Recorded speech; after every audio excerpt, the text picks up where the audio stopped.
বাংলাদেশের প্রধান দুই রাজনৈতিক দলের একটি আওয়ামী লীগ। ১৭ কোটির বেশি জনসংখ্যার বাংলাদেশের অপর বৃহৎ রাজনৈতিক দল বিএনপি সম্প্রতি কোটা সংস্কার নিয়ে শিক্ষার্থীদের একটি আন্দোলনের কারণে প্রধানমন্ত্রীর পদ থেকে পদত্যাগ করে আওয়ামী লীগের সভাপতি শেখ হাসিনাকে দেশ ছাড়তে হয়েছে।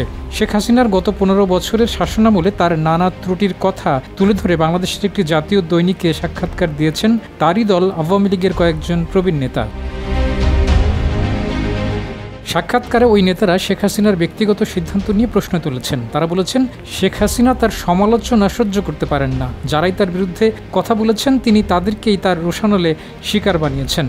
শেখ হাসিনা আরও যা সহ্য করতে পারেন না তার পরিবারের সদস্যদের নিয়ে সমালোচনা। এছাড়া টানা এই শাসন ক্ষমতার সময় আওয়ামী লীগকে একটি পরিবারতান্ত্রিক রাজনৈতিক দলে পরিণত করার অভিযোগও করা হয়েছে ১৯৮১ সালের ১৭ই মে প্রবাস জীবন থেকে দেশে ফিরে আসা আওয়ামী লীগের নেত্রীর বিরুদ্ধে।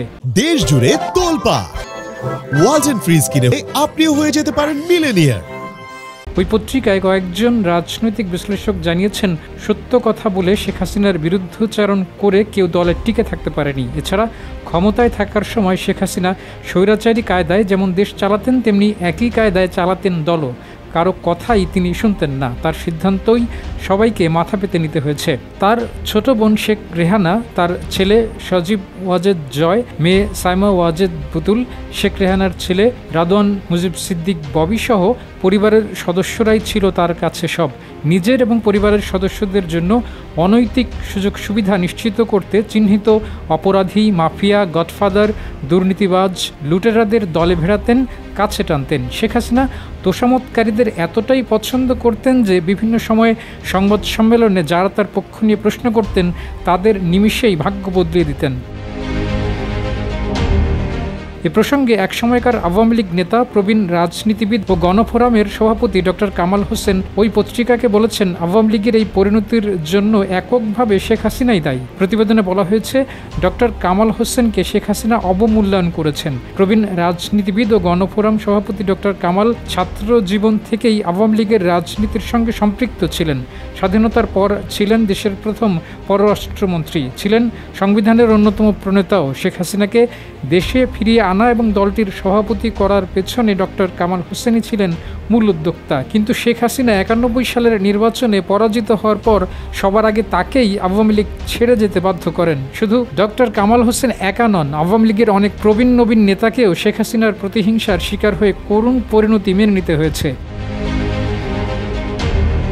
শেখ হাসিনার ছেলে সজীব ওয়াজেদ জয়ের দুর্নীতি নিয়ে কথা বলায় সে সময়ের পাট ও বস্ত্রমন্ত্রী ও আওয়ামী লীগের সভাপতি মণ্ডলীর সদস্য আব্দুল লতিফ সিদ্দিকীকে ২০২৪ সালের ২৪ অক্টোবর আওয়ামী লীগ থেকে বহিষ্কার করা হয়।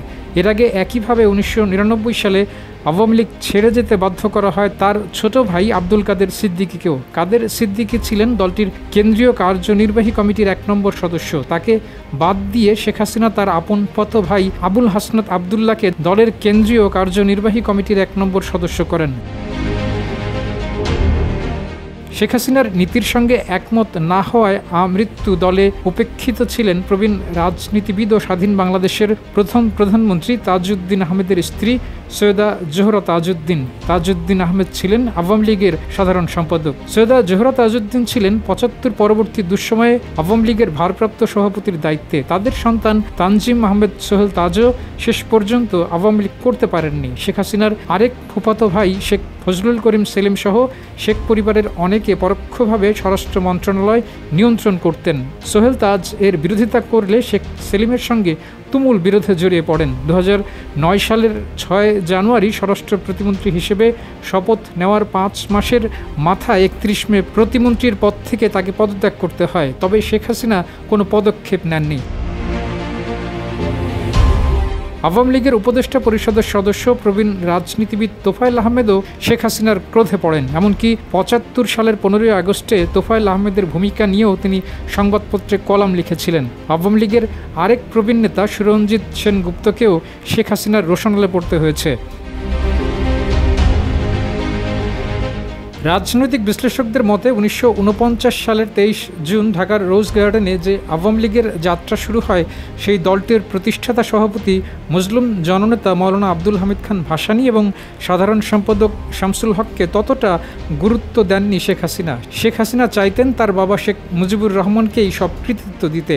প্রথম মেয়াদের 5 বছর এবং পরের মেয়াদে টানা 15 বছরের শাসনামলে শেখ হাসিনা তার নিজের এবং বাবা মা ভাই বোন ও আত্মীয় স্বজনের নামে বিভিন্ন প্রতিষ্ঠানের নামকরণ করেন, কিন্তু ওইসব জাতীয় নেতাদের নামে তিনি কিছুই করেননি।